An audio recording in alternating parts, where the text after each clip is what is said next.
চলো আজকে তোমাদের দেখাই গ্রামে থাকার মজা। গ্রামে থাকলে কিন্তু অনেক কিছুই খাওয়া যায়, যেগুলো কিনতেও হয় না, আমাদের বাড়িতেই হয়। আশেপাশে মাঠ থাকে, মাঠে পাওয়া যায়, তো সেগুলো কেনাও লাগে না আর খেতেও কিন্তু দারুণ লাগে। তো আমাদের বাড়িতেই হয়ে গেছে প্রচুর খারকোল গাছ, আর এই খারকোল পাতা বাটা, খারকোলের ডাঁটা আমার কিন্তু খেতে বেশ ভালো লাগে। তোমাদের কার কার ভালো লাগে সুন্দর একটা কমেন্ট করে কিন্তু জানিও। তো মা দেখো গাছগুলোকে কেটে নিচ্ছে, আর এরপরে পাতাগুলোকে বেছে নিতে হবে। আর মা এদিকে বেছে নিচ্ছে আর সুন্দর করে ধুয়ে পরিষ্কার করে এখানে একটা প্লেটের মধ্যে রেখে দিচ্ছি। তো পাতাগুলো তো বাছা প্রায় হয়েই যাচ্ছে। পাতাগুলো বেছে এরপরে রসুন ছাড়িয়ে নেব, আর রসুন ছাড়িয়ে তারপরে পাতাটাকে একটু ভাপিয়ে নিতে হবে। আর এখানে নিয়ে নিয়েছি আমি দুটো রসুন, রসুন দুটোকে ছাড়িয়ে নিয়েছি।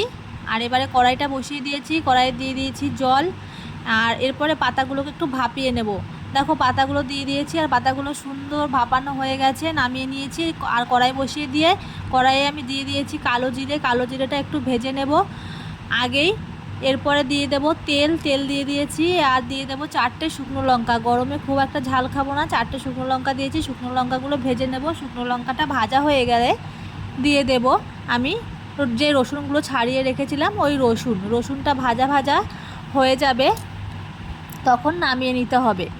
খুব একটা ভাজা ভাজা করা যাবে না, তবে রসুনটা যদি রসুন আর লঙ্কা কেউ যদি চায় তেলে ভাজবে না, তেলে না ভেজে শুকনো খোলায় তেলে নিলেও কিন্তু হয়। আবার এটা পেঁয়াজ দিয়েও খাওয়া যায়। আজকে আমি তেলে ভেজেই করেছি, আর পেঁয়াজও নিয়ে এক এক দিন কিন্তু আমি শুকনো খোলায় তেলেও খাই। যে যেভাবে খেতে পছন্দ করো সেভাবেই করবে। পাতাগুলোকে ভেজে নিয়েছি, আর এরপরে শুধু বেটে নিলেই মানে পুরোপুরি তৈরি হয়ে যাবে। তো শিলে বেটে নেব, আর এর জন্য নিয়ে নেব পরিমাণ মতো নুন। নুন দিলে বাটাটাও ভালো হয়, আর এখানে মিশেও যাবে, এর জন্য নুনটা নিয়ে নিয়েছি। আর এবারে একে একে বেটে নিচ্ছি। তো সকাল সকাল পাতা বাটা দিয়ে আজকে খুব ভালোই খাবো। বাটা তো প্রায় হয়েই যাচ্ছে, চলো এদিকে ভাতটা নিয়ে নিই, ভাতটা রেডি করে নিই। আর সকালবেলাতে পাতা বাটা আর মাছ ভাজা দিয়েই আজকে খাবো। কার কার ভালো লাগে এরকম পাতা বাটা দিয়ে খেতে? গ্রামের দিকের মানুষ কিন্তু সকালবেলাতে একটু পাতা বাটা ভাজা এসব দিয়েই সকালের দিকটাতে খায়। আমি তো খাই, আমার বেশ ভালো লাগে।